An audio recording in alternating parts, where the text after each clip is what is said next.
सभी मेहमानों की मौजूदगी में जब माहौल खुशियों से भरा होता है, तभी अचानक ऋतुराज सबको चौंकाते हुए तेजस्विनी का हाथ पकड़कर जबरन स्टेज पर खींच लाता है।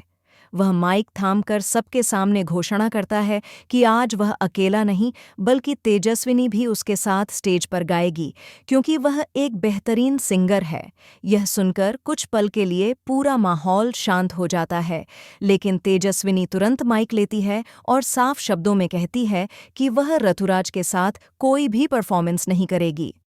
ऋतुराज तेजस्विनी की बात को नज़रअंदाज करते हुए जबरन उसके करीब आता है और बदतमीजी से बोलता है कि वह आज भी उसी की है और चाहे तो सबके सामने सब कुछ बता सकता है। यह सुनकर तेजस्विनी के सब्र का बांध टूट जाता है। वह गुस्से में ऋतुराज के मुंह पर एक जोरदार थप्पड़ जड़ देती है। पूरा हॉल स्तब्ध रह जाता है। नील भी यह सब देखकर गुस्से से लाल हो जाता है, लेकिन खुद को संयम में रखता है। तभी जब ऋतुराज तेजस्विनी पर चिल्लाने ही वाला होता है, नील बीच में आ जाता है और सख्त लहजे में कहता है, अब बहुत हो गया, तुम अभी के अभी घर चलो, यहाँ तमाशा मत बनाओ। ये सुनकर ऋतुराज खामोश हो जाता है और तेजस्विनी गुस्से से कांपती हुई वहां से चली जाती है। पार्टी का माहौल पूरी तरह बिगड़ जाता है। प्रधान फैमिली के सदस्य भी ऋतुराज से नाराज हो जाते हैं, क्योंकि उसने पूरे परिवार की इज्जत मिट्टी में मिला दी थी। सब उसे घेरकर पूछते हैं कि उसे आखिर क्या हो गया है, जो वह इस तरह पब्लिक में बर्ताव कर रहा है। पहले तो वह ऐसा नहीं था।